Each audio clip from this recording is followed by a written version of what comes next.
जय हिंद दोस्तों, आप लोगों का स्वागत है हमारे यूट्यूब चैनल सीजीपीएससी और सीजी व्यापम पर।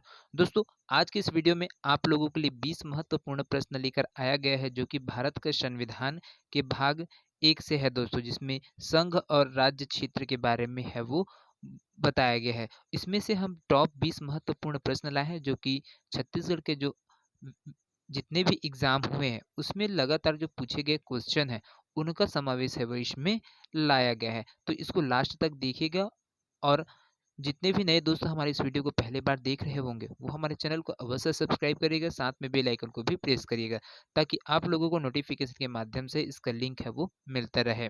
दोस्तों, ये जो है बहुत ही ज़्यादा महत्वपूर्ण है दोस्तों, क्योंकि जो संविधान है उसमें से जो क्वेश्चन है वो 4 से 5 क्वेश्चन आप लोगों को प्रत्येक एग्जाम में है वो देखने को मिलते हैं। तो चलिए बिना किसी देरी के पहले प्रश्न की ओर है वो बढ़ते हैं। तो पहला प्रश्न है दोस्तों, देखिए यहाँ पर संविधान में हमारे देश का नामकरण इस प्रकार है। तो संविधान में हमारा जो देश का नाम है वो दोस्तों कौन से प्रकार से है? Bharat, India that is Bharat, Hindustan या फिर आर्यवर्त।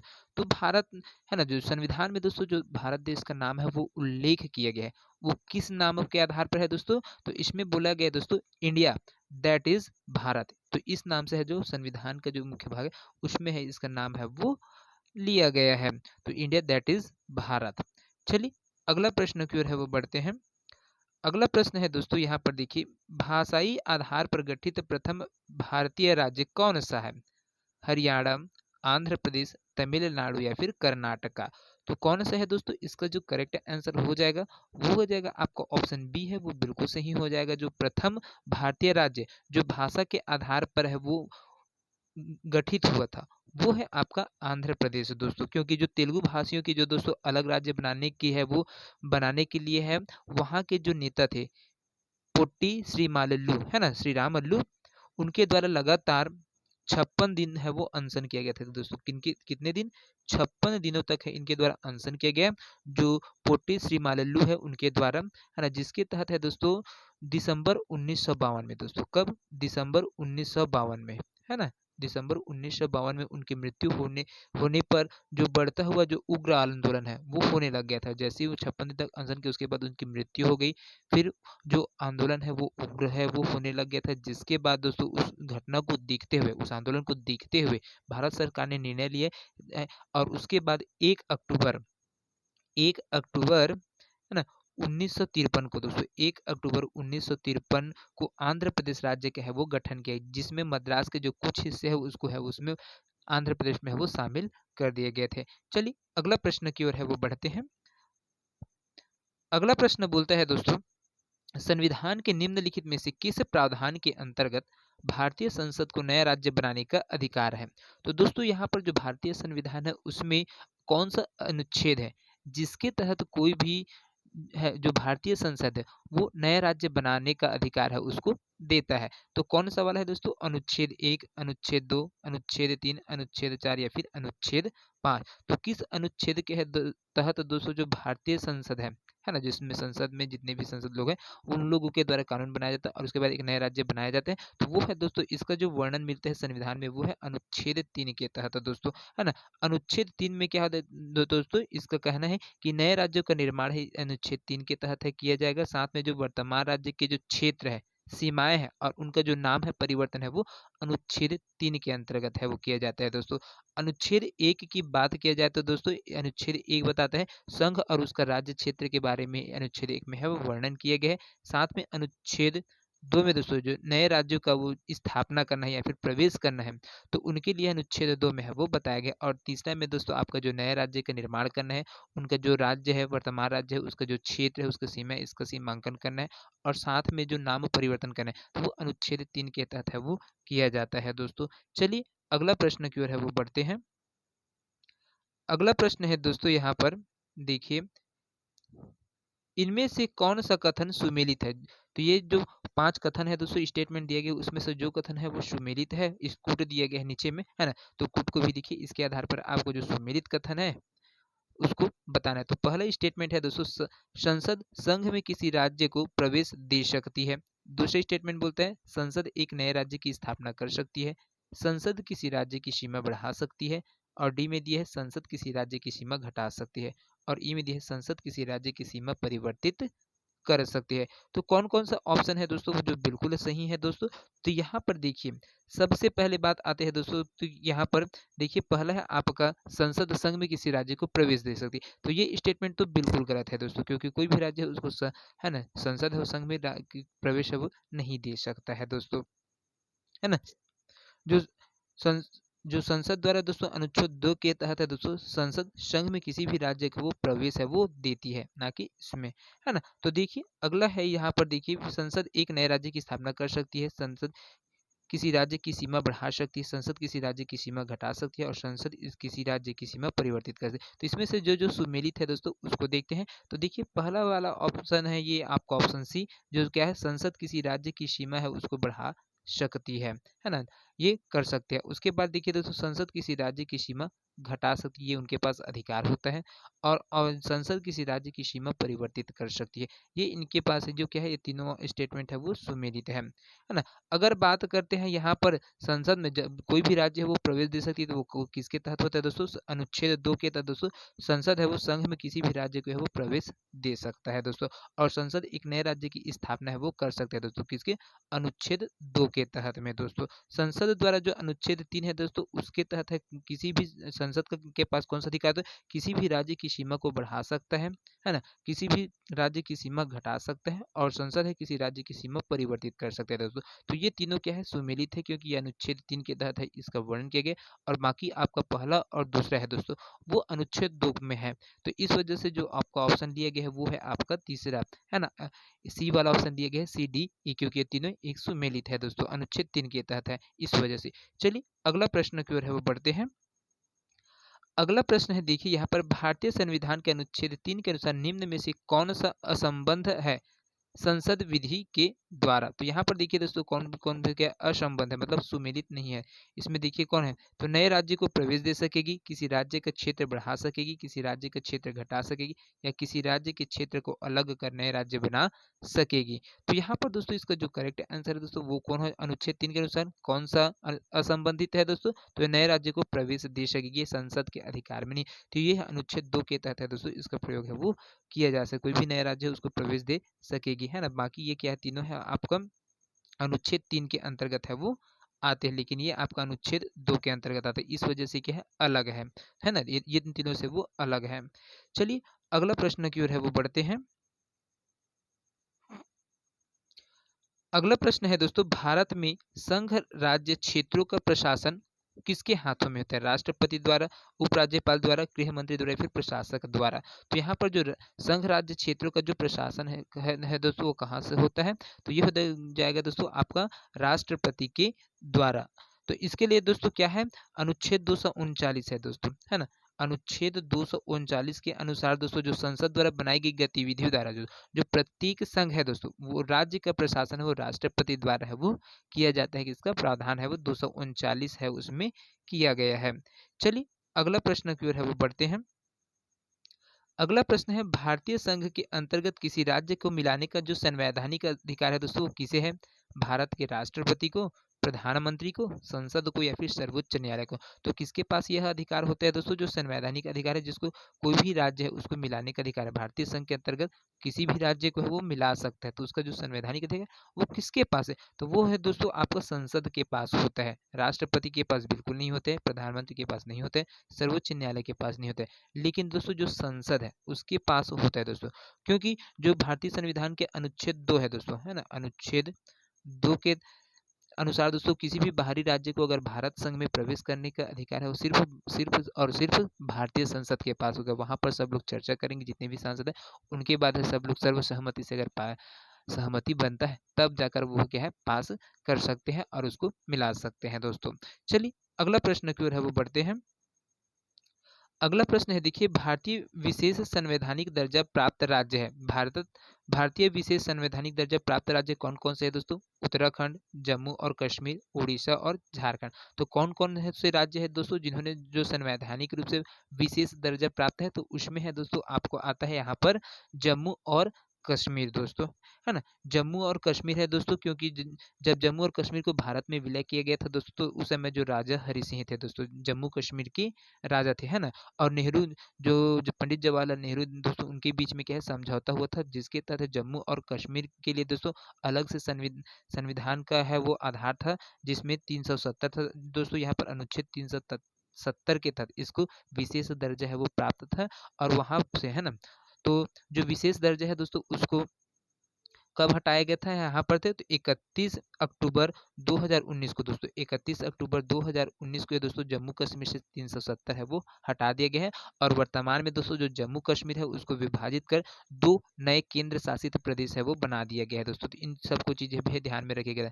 एक है आपका जम्मू वाला, और दूसरा है लद्दाख वाला। जम्मू कश्मीर वाला भाग है एक केंद्र शासित में है, और दूसरा है आपका लद्दाख वाला एरिया, जो कि यूनियन टेरिटरी के अंतर्गत है वो आता है। तो कब से इसको अलग किया, तो ये वाला भी क्वेश्चन बनता है। तो 31 अक्टूबर 2019 से दोस्तों, है ना, 300 जम्मू कश्मीर से 370 है उसको हटा दिया गया है। चलिए अगला प्रश्न की ओर है वो बढ़ते हैं। अगला प्रश्न है दोस्तों, संघ शासित प्रदेशों की संख्या कितनी है दोस्तों? 6 है, 7 है, 8 है, या फिर 9 है दोस्तों। तो यहाँ पर केंद्र शासित प्रदेश है दोस्तों, जिसको यूनियन टेरिटरी बोलते हैं ना, उनकी जो संख्या है वो कितनी है दोस्तों? तो यहाँ पर देखिए दोस्तों, अभी वर्तमान इसका जो करेक्ट आंसर है दोस्तों, वो हो जाएगा आपका ऑप्शन सी है, बिल्कुल सही हो जाएगा दोस्तों। यहाँ पर जो केंद्र शासित प्रदेश है दोस्तों, संघ शासित प्रदेश है ना, उसका कितने संख्या कितना है? 8 है, जिसमें से आपका पहला है आपका दिल्ली है ना? दूसरे नंबर पे चंडीगढ़ आता है दोस्तों, तीसरे नंबर पे लक्षद्वीप है, चौथे नंबर पे दमन, दीव और दादर नगर हवेली है, ये दोनों है ना? पांचवें नंबर में पुदुचेरी है, छठवें नंबर में अंडमान एंड निकोबार है, सातवें नंबर पर आपका जम्मू कश्मीर है, और आठवें नंबर पर क्या है? लद्दाख है दोस्तों, है ना? तो ये है टोटल 8 जो क्या है यूनियन टेरिटरीज है, क्योंकि दादर और नगर हवेली है दोस्तों, उसको दमन दीव में है वो मर्ज कर दिया गया था।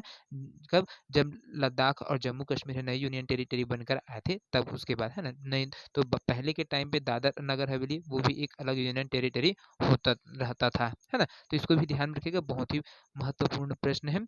चलिए अगला प्रश्न की ओर बढ़ते हैं दोस्तों।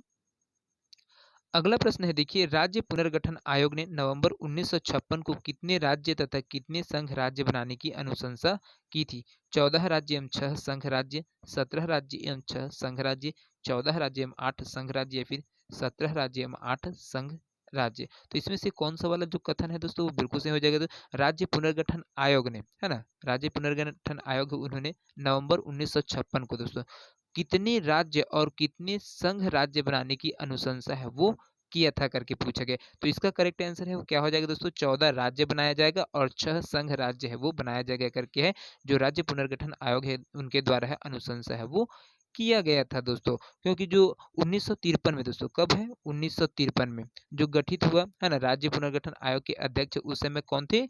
तो फजल अली थे उस समय। जो राज्य पुनर्गठन आयोग है दोस्तों, उसके जो अध्यक्ष वो फजल अली थे, है ना? और उसमें जो सदस्य है दोस्तों वो हृदय थे, नाथू कुंजरू और के एम पडिक्कर, ये तीनों थे दोस्तों। इनके बीच में बैठक हुआ। उनके बाद है इस आयोग ने है दोस्तों 1956 में दोस्तों जो अधिनियम है वो पारित किया। उसके तहत है दोस्तों जो 14 राज्य और 6 केंद्र शासित प्रदेश बनाने की है अनुशंसा है इनके द्वारा है वो किया गया था। चलिए अगला प्रश्न की ओर है वो बढ़ते हैं।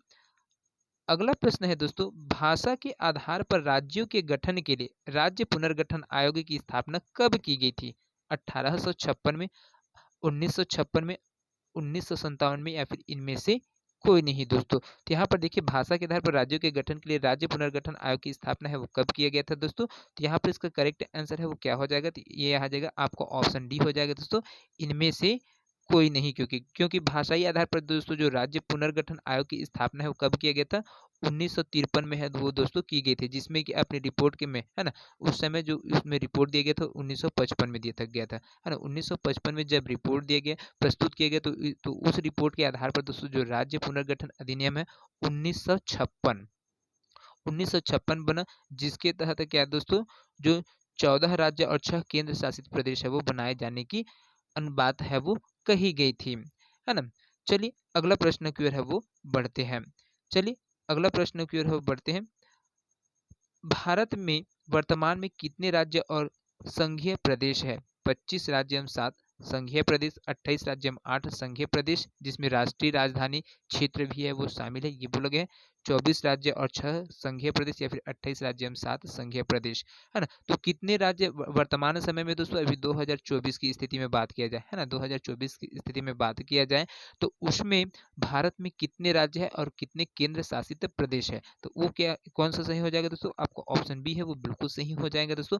अभी वर्तमान में 28 राज्य और 8 केंद्र शासित प्रदेश राज्य शामिल है दोस्तों, जिसमें एक है दिल्ली, है ना, जो दिल्ली क्या है, जो भारत की राजधानी है, वो भी केंद्र शासित प्रदेश के अंतर्गत है दोस्तों, आता है। चलिए अगला प्रश्न की ओर है वो बढ़ते हैं।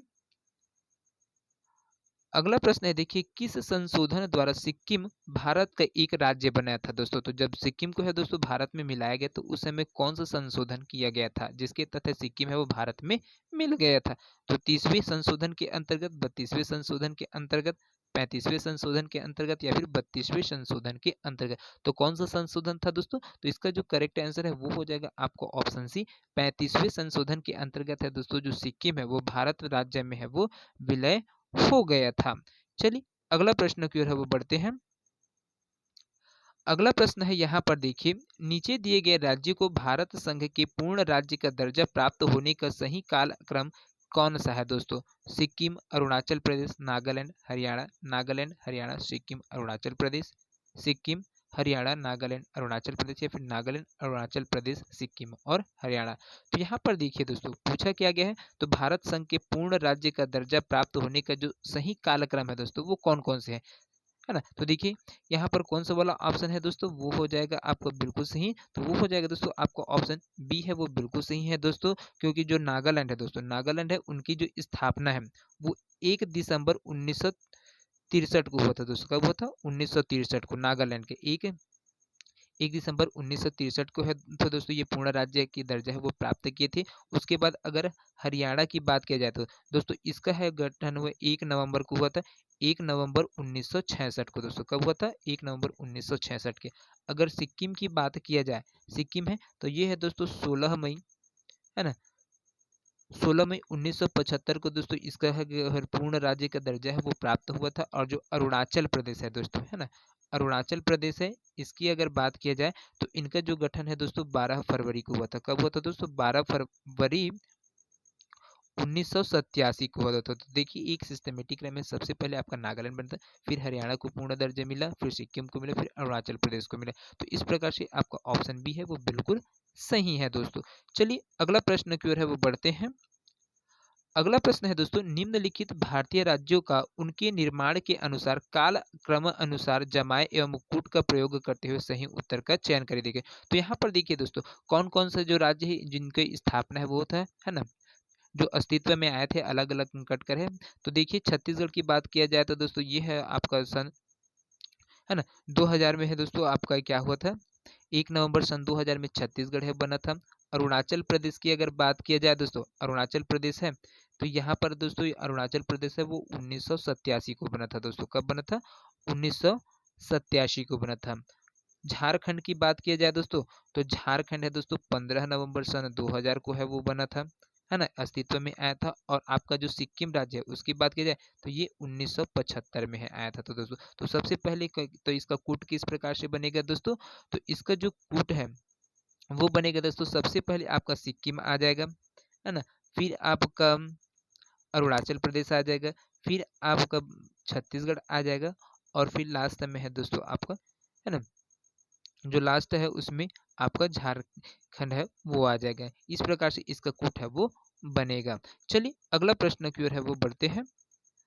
अगला प्रश्न है दोस्तों यहाँ पर देखिए, निम्न राज्यों का सृजन वर्ष 1960 के बाद हुआ था, उन्हें इनके गठन के अवरोही काल क्रमानुसार व्यवस्थित करिए व उत्तर कूट की सहायता से चुनिए। तो देखिए दोस्तों यहाँ पर अवरोही क्रम में है उसके आधार पर बनाना है। और कब से है दोस्तों, तो जिनका निर्माण है 1960 के बाद हुआ है दोस्तों उनका है वो क्रम है वो जमा कर है बताना, यहाँ पर कूट दिया उसमें है वो उसको मेल करते जाना है। तो देखिए यहाँ पर बात करते हैं हरियाणा है, हरियाणा की स्थापना कब हुआ था दोस्तों, 1966 में हुआ था। कब हुआ था दोस्तों, 1966 में। सिक्किम की बात किया जाए तो सिक्किम है दोस्तों 1975 में बना था दोस्तों, 1975 में यह अस्तित्व में आया था। मेघालय की बात किया जाए तो मेघालय है दोस्तों आपका 1972 में बना था दोस्तों। कब बना था? 1972 में बना था। और नागालैंड की बात किया जाए दोस्तों तो ये 1963 में बना था दोस्तों। तो इस प्रकार से देखिए यहाँ पर क्या है, आरोही क्रम में है वो जमाते हुए जाना है, तो मतलब बढ़ते हुए क्रम में है जमाते जाना है। तो देखिए इसका जो कूट बनेगा वो हो जाएगा, सबसे पहले कौन सा वाला आ जाएगा दोस्तों? तो सबसे पहले आ जाएगा आपका 1963 में कौन बना है दोस्तों? तो यहाँ पर देखिए जो नागालैंड है ये सबसे पहले निर्माण हुआ। उसके बाद आपका है ना हरियाणा है वो बना था 1966 में। फिर आपका यहाँ पर है मेघालय बना था 1972 में। और फिर लास्ट में सिक्किम बना था दोस्तों 1975 में। तो ये देखिए आपका ऑप्शन सी है वो बिल्कुल सही हो जाएगा। चलिए अगला प्रश्न की ओर है वो बढ़ते हैं दोस्तों। अगला प्रश्न है देखिए, निम्नलिखित में से कौन से संविधान के अनुच्छेद 3 के तहत संसद की कानून के द्वारा संभव नहीं है?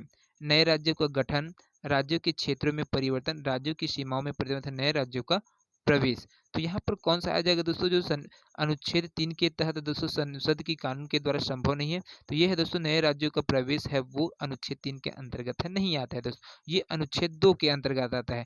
अगर नए राज्यों का प्रवेश कराना है भारत संघ में तो उसके लिए अनुच्छेद 2 है उसका प्रयोग है वो करना पड़ेगा संसद में, ना कि अनुच्छेद 3 का। चलिए अगला प्रश्न की ओर है वो बढ़ते हैं। अगला प्रश्न है दोस्तों यहाँ पर देखिए, निम्न केंद्र शासित प्रदेश का उनके बनने के वर्ष के साथ सही मिलान करें। तो यहाँ पर देखिए दोस्तों केंद्र शासित प्रदेश दिए गए और उनके जो स्थापना वर्ष है उनको दिए, तो इनको है मिलान करते हुए है वो चलते जाना है दोस्तों। तो यहाँ पर देखिए दोस्तों जो लक्षद्वीप है, लक्षद्वीप है दोस्तों वो बना था 1956 में बना था दोस्तों। कब बना था दोस्तों? 1956 में। दमन और दीव है दोस्तों उसकी बात किया जाए तो ये बना था 1962 में बना था दोस्तों। कब बना था? 1962 में। चंडीगढ़ की बात किया जाए तो चंडीगढ़ है दोस्तों 1966 में बना था। ये कब बना था? 1966 में। और दादर और नगर हवेली है दोस्तों जो केंद्र शासित तो ये बना था 1961 में। तो इस प्रकार से देखिए दोस्तों इनका जो क्रम है वो बन रहा है वो सबसे पहले हो जाएगा 4 हो जाएगा, फिर उसके बाद 3 हो जाएगा, है ना? उसके बाद 2 हो जाएगा और फिर लास्ट में 1 हो जाएगी। इस प्रकार से इसका कूट है वो बनकर तैयार है, वो हो रहा है। चलिए अगला प्रश्न की ओर है वो बढ़ते हैं। अगला प्रश्न है दोस्तों यहाँ पर देखिए, राज्य पुनर्गठन आयोग 1953 के संदर्भ में निम्न कथनों पर विचार करते हुए सही विकल्प है चुनने दें। तो यहाँ पर कथन दिया गया है दोस्तों, है ना? कथन दिया गया है उसको है जो जो सही है उसको बताना है और कूट में है वो बनाना है। तो यहाँ पर देखिए 3 स्टेटमेंट है वो दिया गया है जिसमें आपको देख सकते हैं, है ना? तो ये तीनों स्टेटमेंट है देखना है और नीचे में कूट है उसको बनाना है। तो कौन कौन से स्टेटमेंट है वो सही है उसको। तो देखिए दोस्तों पहला कथन क्या बोलता है? पहला कथन है जस्टिस फजल अली के एम पडिक्कर और हृदयनाथ कुंजरू इसके सदस्य थे। कथन दूसरा दिया गया है आयोग ने बंबई और पंजाब के विभाजन का समर्थन किया था। और कथन 3 है संसद में पास राज्य पुनर्गठन कानून 1956 के तहत 14 राज्य और 6 केंद्र शासित केंद्र बनाए थे। तो राज्य पुनर्गठन आयोग है दोस्तों, राज्य पुनर्गठन आयोग 1953 के तहत दोस्तों, है ना? राज्य पुनर्गठन आयोग 1953 के संदर्भ में कौन कौन से है सही दोस्तों? तो यहाँ पर देखिए जो जो स्टेटमेंट है वो उसमें सही है तो दोस्तों वो हो जाएगा पहला स्टेटमेंट है बिल्कुल सही है दोस्तों, क्योंकि जस्टिस फजल अली के एम पडिक्कर और हृदयनाथ कुंजरू जो इस जो आयोग है दोस्तों उसके सदस्य थे, है ना? तो ये थे। और उसके बाद देखिए दोस्तों आपका तीसरा है संसद में पास राज्य पुनर्गठन कानून 1956 के तहत दोस्तों 14 राज्य बनाने थे और साथ में 6 केंद्र शासित बनाने के लिए है वो राज्य पुनर्गठन आयोग के है वो अनुशंसा है वो किया गया था। लेकिन दूसरा स्टेटमेंट है दोस्तों बिल्कुल गलत है। आयोग ने बंबई और पंजाब के विभाजन के वो बिल्कुल है वो समर्थन नहीं किया था दोस्तों। केंद्र सरकार ने दोस्तों 22 दिसंबर 1953 को दोस्तों क्या किया था, राज्य पुनर्गठन आयोग है उसकी है वो नियुक्ति की क्या किया था, घोषणा किया था दोस्तों। उसके बाद जो आयोग है राज्य पुनर्गठन आयोग उसके अध्यक्ष है न्यायमूर्ति फजल अली को है वो बनाया गया था दोस्तों। साथ में जो हृदयनाथ कुंजरू और उनके जो सहयोगी थे के एम पडिक्कर ये क्या है उस आयोग के सदस्य के रूप में है वहां पर थे। और जो जो राज्य पुनर्गठन आयोग है ना दोस्तों भारतीय संघ को 16 राज्य और 3 संघ राज्य क्षेत्रों में से विभाजन करने की है वो सिफारिश किया था, ना कि बंबई और पंजाब के विभाजन की सिफारिश किया गया था दोस्तों। और केंद्र के आयोग की सिफारिश पर दोस्तों कुछ संशोधन हुए और साथ में, है ना, जो राज्य है उसके पुनर्गठन अधिनियम 1956 है वो संसद में है वो पारित किया गया था। और लास्ट में क्या किया गया था इसमें जो आयोग के द्वारा बोला गया तो संसद में जो पास राज्य पुनर्गठन कानून है दोस्तों, उसके तहत 1956 के तहत जो 14 राज्य और 6 केंद्र शासित केंद्र है क्षेत्र है ना? केंद्र शासित प्रदेश है उसको बनाने की है वो सहमति है वो प्राप्त हुए थे दोस्तों। चलिए अंतिम क्वेश्चन की ओर है वो बढ़ते हैं दोस्तों, जो कि बहुत ही ज़्यादा महत्वपूर्ण है। तो देखिए अंतिम प्रश्न क्या है? संवैधानिक प्रावधानों के अनुसार राज्यों की सीमाओं को बदलने के लिए खाली स्थान सहमति की आवश्यकता है। राज्य के विधानसभा सदन की, राज्य के मुख्यमंत्री की, राज्य की या फिर राज्य की नहीं। तो यहाँ पर देखिए दोस्तों, जो संवैधानिक प्रावधानों के अनुसार राज्यों की सीमाओं को बदलने के लिए किसकी आवश्यकता होती है दोस्तों? तो ये राज्य की तो आवश्यकता बिल्कुल नहीं होती है दोस्तों, क्योंकि जो भारतीय संविधान के अनुच्छेद 1 है दोस्तों, अनुच्छेद 1 के तहत दोस्तों उनके अनुसार क्या है? तो भारत राज्यों का एक संघ है दोस्तों, है ना? ना कि राज्य है उसके पास वो अपनी सीमा को परिवर्तित करे, तो वो सिर्फ कौन करेगा? अनुच्छेद 1 के तहत है, भारत का जो संसद है उसमें है वो परिवर्तित है कि। और जो अनुच्छेद 3 में दोस्तों संसद किसी भी राज्य का जो क्षेत्र है, सीमा है और नाम परिवर्तन हो राज्य है वो राज्य के लिए कर सकता है, लेकिन राज्य मंडल है ना, जो विधानमंडल के विचार हेतु लाया जा सकता है और वहाँ पर प्रदान किया जाएगा, तब जाकर है वो पास है वो होगा, है ना? अनुच्छेद 3 के तहत है दोस्तों वो अनुच्छेद कर सकते हैं, लेकिन आपका जो यहाँ पर राज्य के मुख्यमंत्री है, राज्य का विधानसभा सदन है ये सब है उसमें काम नहीं आएगा, सिर्फ संसद में है वो हो सकता है। तो दोस्तों ये 20 प्रश्न आप लोगों को कैसे लगे हमें कमेंट करके अवश्य बताइएगा। वीडियो पसंद आया होगा दोस्तों तो ज़्यादा से ज़्यादा लोगों तक शेयर करिएगा। ये वीडियो दोस्तों आप कोई भी एग्ज़ाम की तैयारी कर रहे हो पूरे देश भर में, उसमें सब में है दोस्तों वो काम आएगा। तो चलिए मिलते हैं अगले वीडियो में, तब तक के लिए जय हिंद, जय Chhattisgarh. Thank you so much दोस्तों।